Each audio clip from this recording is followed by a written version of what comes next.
All right, so today we would like to discuss questions of European AI strategy. And as you probably all know, the EU Commission and national governments have been working on a common strategy on AI. And the aim is to make Europe a leading region actually in the technology. And this week, the ethics guidelines of the high-level expert group on artificial intelligence have been published as well. So this is the perfect point of time actually to discuss questions related to this. And now I'm very happy to discuss with my panelists. First of all, unfortunately, I have to announce that Bertrand Payet, the coordinator of the French national AI strategy, cannot make it here because his flight was cancelled. He's very sorry. But nevertheless, I'm very, very happy to discuss today with my panelists. So I first of all want to welcome Cecilia Bonefeld-Dahl. She's director of Digital Europe, the leading digital industry association that is representing over 35,000 companies in Europe.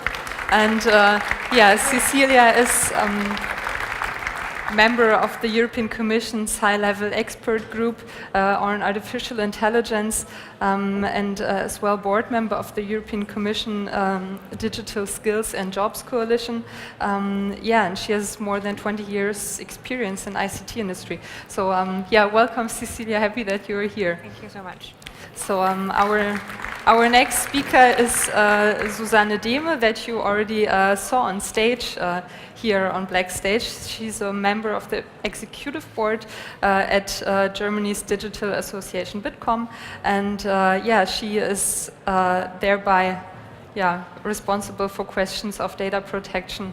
And she's a lawyer, so she's an expert on the field, and she's also member of the newly set up Enquete Commission in Germany on artificial intelligence that was set up by German Parliament. Welcome, Susanne. I go up.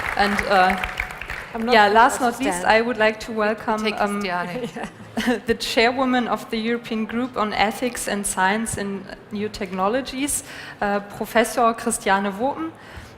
She's a professor for ethics and theory of medicine at the University of Cologne and executive director in this role in the Cologne Center for Ethics, Rights and Economics and Social Sciences of Health. And she was also appointed chair of the European Group on Ethics of Science and Technologies, which advises the European Commission. And in July 2018, she was also appointed co-chair of the newly established Data Ethics Commission of the German government. So welcome, Professor Woopen.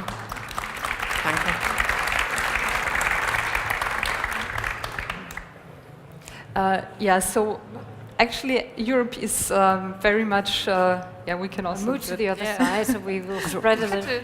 Like that. Kind of a round table. Okay, now everyone can see perfectly. So Europe is often considered as lagging behind in the field of AI, considered to the US, considered to China. So the whole dialogue is always shaped a bit like this, Europe lagging behind. So how is it possible for Europe to catch up and close the gap to these front runners? Cecilia, what would you think? Well, first of all, I'm not sure that we are, what does it mean to be behind, right? It is true that the way that the data is utilized and captured, for example, as China, is totally different because they have a different approach towards privacy than we do. It is true that we have the big American giants who are ahead in business to consumer, but if we look at, for example, public to citizens or business to business, I'm not sure that we are behind. It is true that now is the time to saddle the horse and to find out how to go ahead. But I think there are three things that we can do. We will never catch up on investment. It will not happen. We need more investment. We need investment strategies.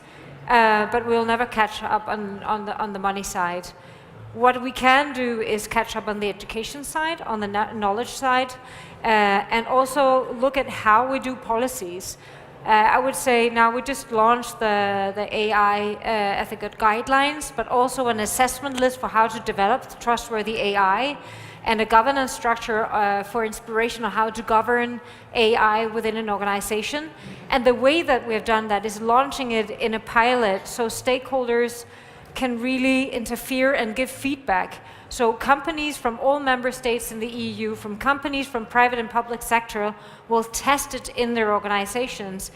And that kind of agile sandboxing policy making is exactly how we can catch up, because it allows the organization to adapt their way of thinking, of ethics, of trustworthiness already now. And no one has done that before.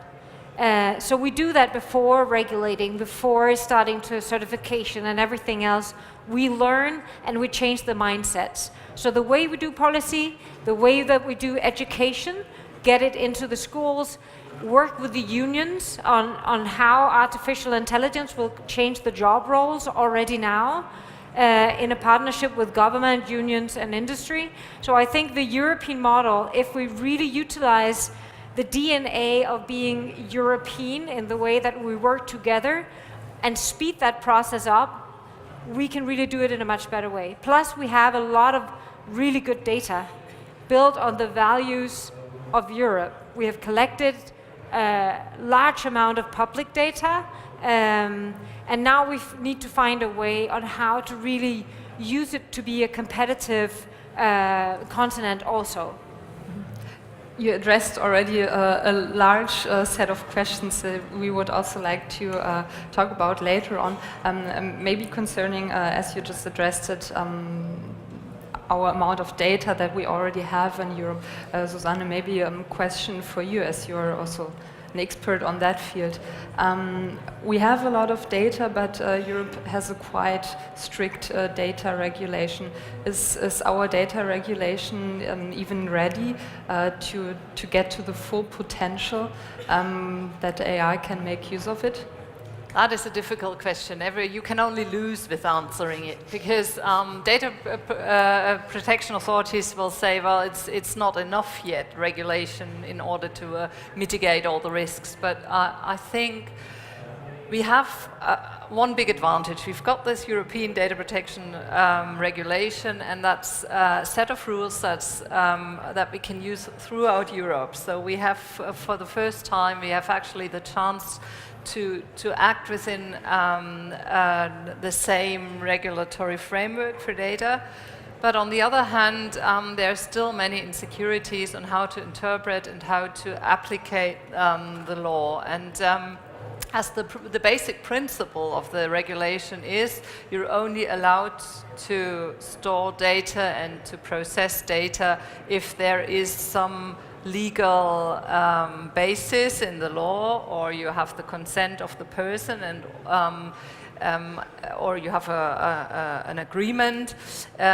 Otherwise, it's forbidden. So that, of course, gives some restriction to what you can do to data. But I think we can still move within these limits and boundaries. And so it is actually possible. We shouldn't make it limited even more. For example, when we discuss e-privacy, a new e-privacy regulation for all the communication data, I think this could actually be harmful for the development of AI. But I think we can act within that framework, but what we need is real guidance on how to what you're really allowed to do, because it's not that obvious in some cases. For example, how do you a proper anonymization of personal data? How do you do a proper pseudonymization of data? And this is accepted by the authorities. I think at the moment this kind of slows us down, but we can't tell it. It might be of advantage in the future, because people might rather trust in such systems where we we are always responsible for a proper data processing. So that's also inherent in the data protection regulation. The company that's processing data has to be able to show that it's doing it in a lawful way. And so I think there are pros and cons to it, but we have to. What we really need is we have to do it. We have to try and do it, and we need the support of the data protection authorities to actually get into a dialogue with us about what we can do and what they think is not permitted under the law. But so yeah, it doesn't hinder us. It might make things a little slower and more expensive. That's I think how you can put it.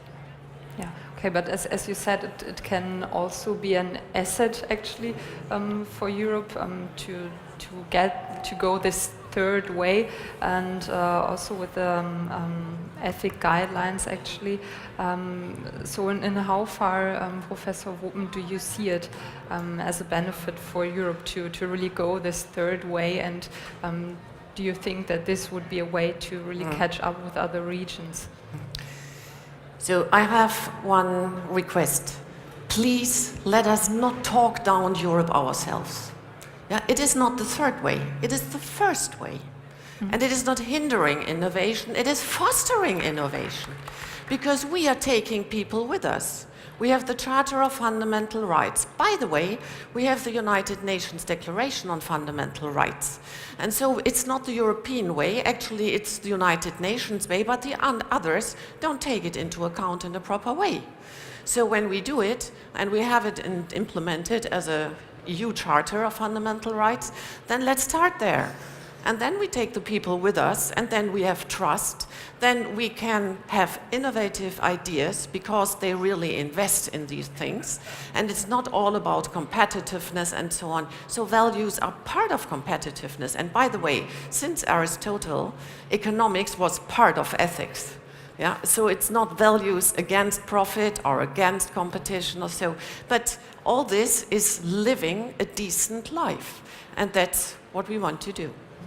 Okay, and maybe then ask the other way around. So how can Europe convince other players as well that this is the right way and that this is the worst way to do? Because as we see it right now, then there Europe is the front runner in ethics. So how can we get others to have the same mindset on it? So let's frame it this way. Europe shall be the front runner in giving the right framework for everyone to live a dignified life. Yeah? Let's not be front runners in technology or so. Technology is a means. Let's look at the ends, and that's living a dignified life for everyone. And when you talk about export of ethical values, where there has to be no export because there are the United Nations Declaration of Fundamental Rights, they are already implemented much earlier than the EU did. And actually, the GDPR is already exported. So United States is discussing a lot about data protection. Even Mark Zuckerberg called for regulation. Brad Smith called for regulation for face recognition. Let's not talk about how serious they are, but they at least call for it for whatever reason. And India is talking about it. Singapore is talking about it. Japan is talking about it. So actually, this is an expert hit. Okay. Maybe one comment. I do agree, and it's easy to agree that the GDPR, it slows us. I mean, we cannot say that it didn't slow us down. And when you lose momentum, you lose momentum, but it doesn't mean that you cannot catch up. I think one of the learnings in how to work with digital policy in general is it has to be much more agile. You have to look at the end result, and then you need to be much more multi-stakeholder. We cannot keep this, you know, we sit in Brussels or in the government and we do all our stuff and then we dump it, and people go like, and they say, yes, but we've been doing this for 7 years. But they go, yeah, we had other things to do in those 7 years, right? So you need to kind of be much more sandboxing and much more multi-stakeholder. Talk to the unions, talk to the companies, make sure that you speak to the smallest company to see what are the reactions. So you change in those 7 years or 5 years or 4 years the way you make the regulation, that you already on the way really change the mindset and the readiness to receive it so you don't lose momentum. I've never heard anybody who really strongly disagrees to GDPR. I represent business. I don't hear people saying, GDPR, you should get rid of it, right? I never heard that. I think what was the shock was that the policymakers thought that they made a huge effort to make everybody ready. The business was like, especially the smaller ones, were like, what the hell is this, right? Because they have stuff to do. I mean, they're busy doing their everyday life. So how do we really modernize the system of policymaking to be sure that we keep the European way of doing it, but that we also make sure that we don't slow ourselves down in the competitive game of speed? And really, I think that's not the conflict, how we want to do it. It's the conflict is really deriving from a change in market, where we have this concept of scale and speed. Scale and speed is just much more a factor after the crisis in '08, really the global market. We see that 2/3 of our unicorns in Europe, they leave Europe in the 2 first growth phases. When or if UK leaves, knock on wood that they don't, if they leave, we'll be left with 5% of the world's unicorns in Europe. 5%. That's not a fair share. It's simply not a fair share. So if we want to keep on doing it the European way, we need to find out how we can do it in a more speedy way and really harmonize and get much more Europe. Because Europe allows us to have a home market, but we cannot have 28 or 27 governments doing things their own way. Because then we don't have a home market, and therefore we will not have the scalability for small companies, but also for bigger giants, for the champions that we need. We need that fair share to thrive also in Europe. And may I add something? Yeah, sure. Because the one thing is about speed. The other thing is about frameworks and processes and institutions and resources to make the strength of Europe really strong.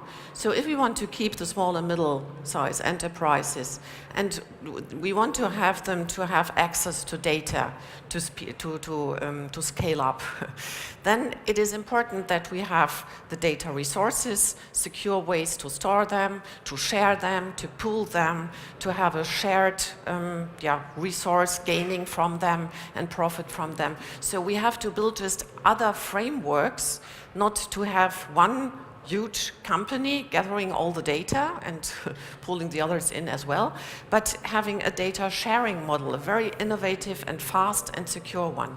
And I think this is the way forward for Europe.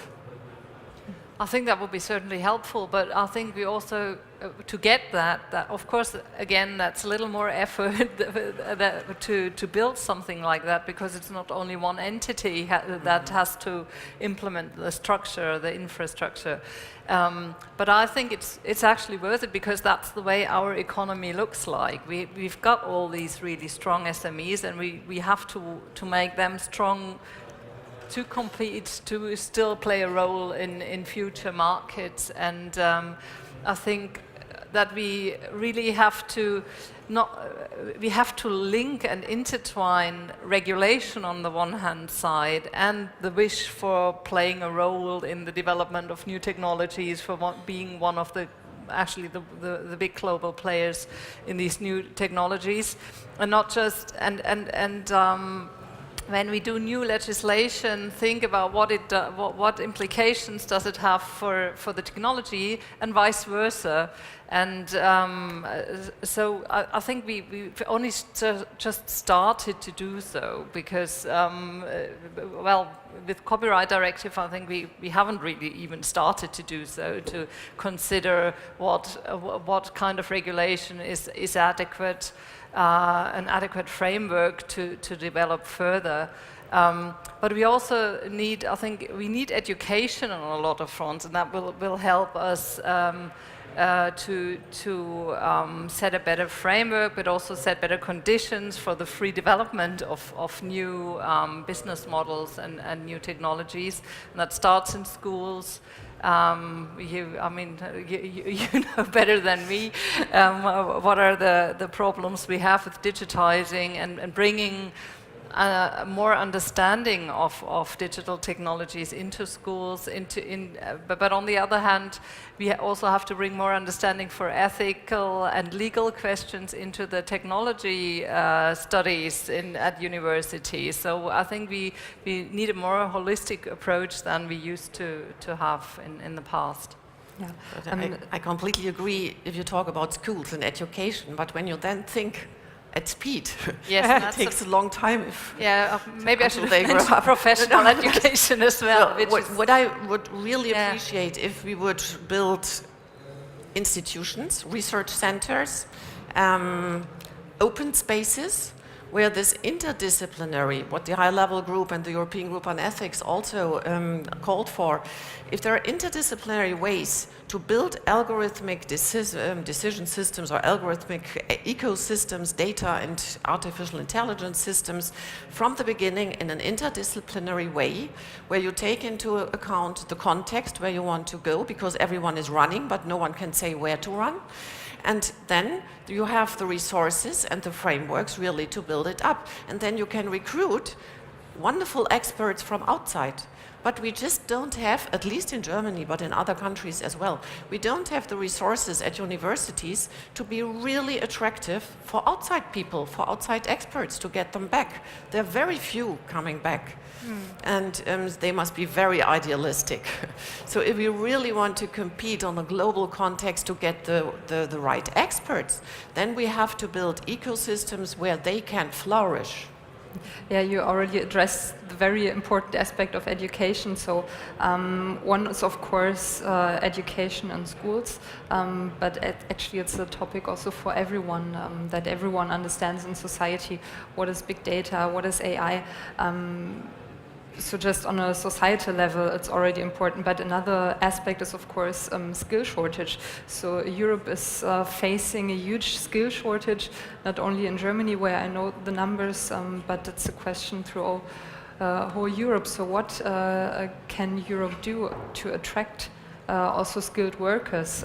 Because education takes quite a long time to have qualified persons. So what can Europe do to attract?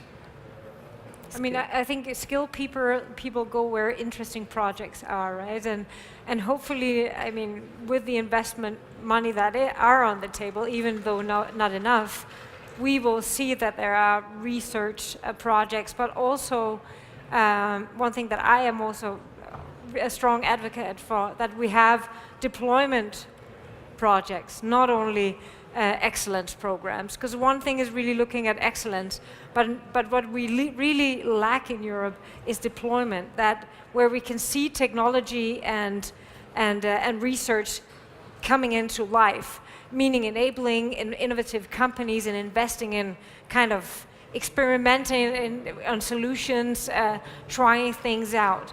I mean, we see now the Digital Europe program. It's only 10 billion in the big box. You know, agriculture, I think, is 300 billion.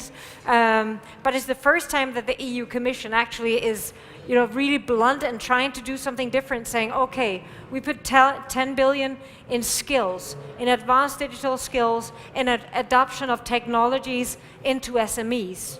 So, I mean, more of that. And I think it's very important that the countries really push and say, thank you, EU.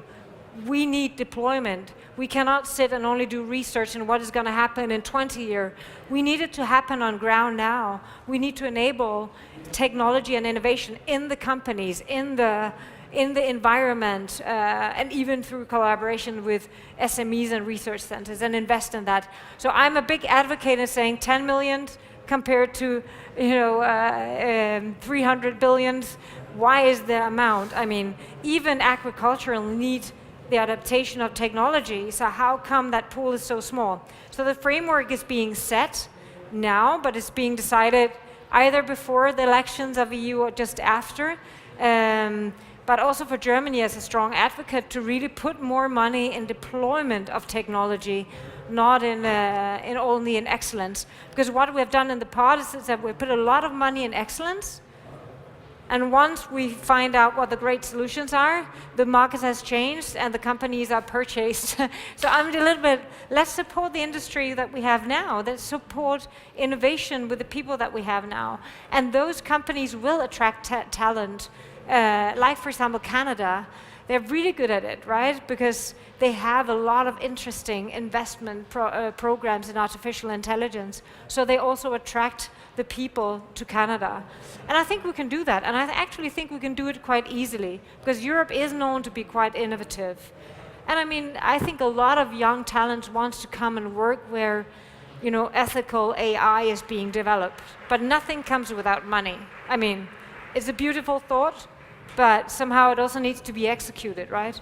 Yeah, so like 20 million until 2020, is that enough actually, this amount which Not is a- incorporated in not, AI? not even close in my world. If we look at our structure with SMEs and our biggest problem in Europe on education, on digital skills, I mean, everybody should be damn worried, and I have no idea why the unions and the countries are not pushing even harder, saying this program should be like an extra zero. We really need to put money in our people and in our current structures, not in something that will happen in 20 years. I love moonshots, but you know, someone clever said, in the long run, we're all dead, right? So I really think now is the time. Now we have discussions. I mean, I met with Japan, with India. Everybody's like, oh, what are you doing on, you know, a trustworthy AI? And this is super. So I mean, it's a window, right? It's a window. People will learn. I mean, people will see and learn. So it's a window in time, and now is the time to put the money where your mouth is, right? So I would say the push from the countries and from the unions should be tremendous to put money in reskilling. We have 52% of the workforce needs to be reskilled in the next 5 years. 52%. That's a damn lot of people. So if you want to bring people along on the journey of AI, on the journey of technology, now is the time, not in 5 years. May I add on that? Because the European Group on Ethics and Science and New Technologies also published a report on the future of work and future of society. And what was important for us there is that it is not only about individual upskilling. Yeah? That's adding, it's not criticizing what you said, of course, that's a huge challenge. But it's not only about individual upskilling and putting all the responsibility on the shoulders of people and say you have to learn and then you can keep up. Because it's a whole system of social security systems in the platform economy that have to be adapted. It is about the mindset of people in how they work. What is work at all? Yeah, is it only paid work? Or is what people are doing at home in raising up children or caring for the elderly, isn't that work as well? That has to be taken into account in our social security system because they are contributing to society as well. And on the middle run, we have to think about other systems like, I do not buy into this, but unconditional basic income or something else, so that people can more flexible, more creative, more independent, more free without being set free. And so I think those things have to be addressed as well. It's not only about technology in this narrow sense, it's about the societal technologies in building our societies around specific values as well. Okay. There's another point I would like to address. So, as we have seen, many many nations throughout Europe are developing their own AI strategies. So, I'm wondering on to which level are the European AI strategy consistent to strategies on national level? Germany also has developed an AI strategy. So, where's the sense of having two strategies on different levels, and how can we make sure to be consistent on every strategy levels? I think it actually it makes sense because there are different competences with the EU and with the national member states, and they both have to undergo the effort to think about how to reach success in this area. And I think the role and the strategy of the Commission already takes into account that the different member states should also develop or already have developed their strategies.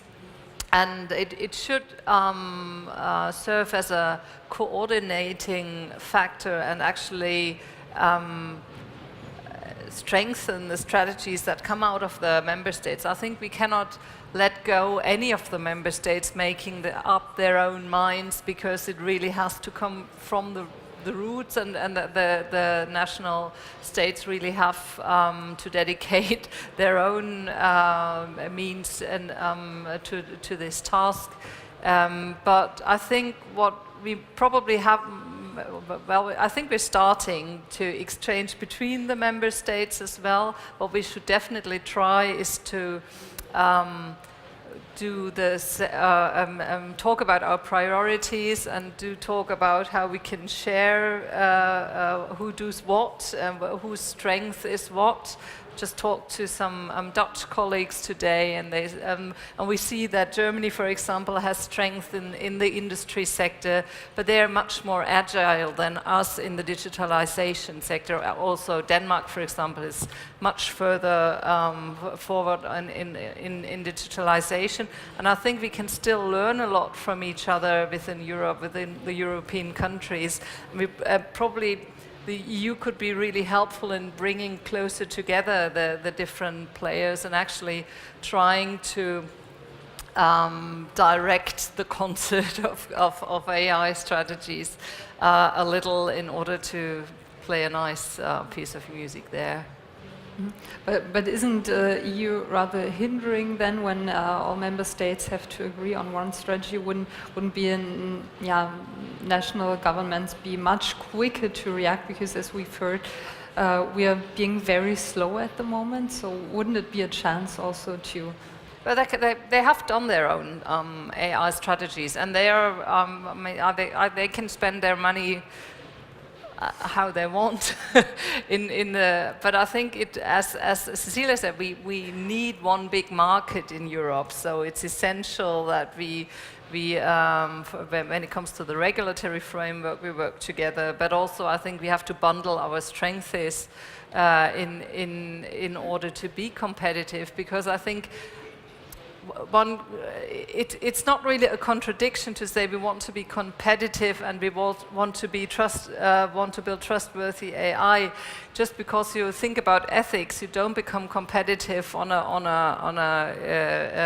the economic side of things, but on the other, we really have to work on both. So we have to, I think, in the end, it boils down to we have to work on getting it into the factories, getting it into the enterprises, just try, experiment, find our field labs where we try the technology, where we find out about the problems that we get, and at the same time, maybe on a higher level, we think about the bigger frame that will have to be decided.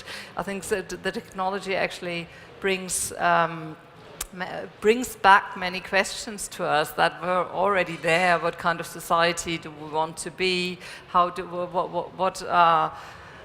does work mean to us? Things like that. That's not new, but as we get so many more new chances, but with these technologies, we could do things different from in the past. So we have to ask ourselves these things, and this has to be done on several levels, I think.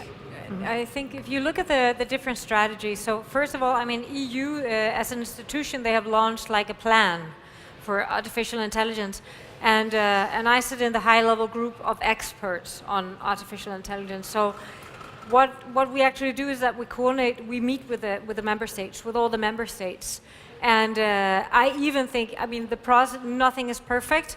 It is, we are trying to combine all the knowledge into making it a European strategy. I don't see a lot of contradictions. I think that the EU has a lot to learn from the countries like Denmark and Germany in setting the mission, saying these are the targets, this is why we're doing this strategy. Whereas sometimes the EU goes first and say, we need to regulate because there is a danger. So I think there is some learning on both sides. But if you look at from a market point of view of digital, I would say there are two types of countries in Europe. There are the ones that knows, there are the small countries and the ones that knows they are small, right? And if we don't realize that very soon, of course, Germany is lucky because you are one of the small ones, right?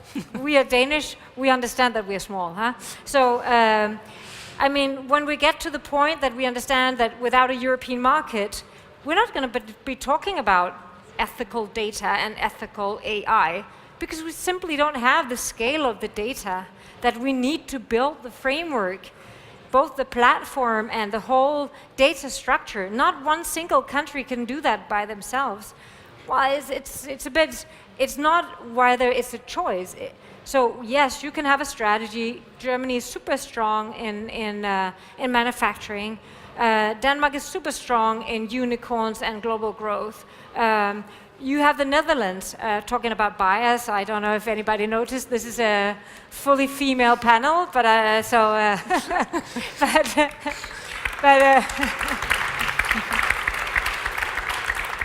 but actually the Netherlands are looking at, can they actually use AI in public sector to look at biased decision making in the public sector?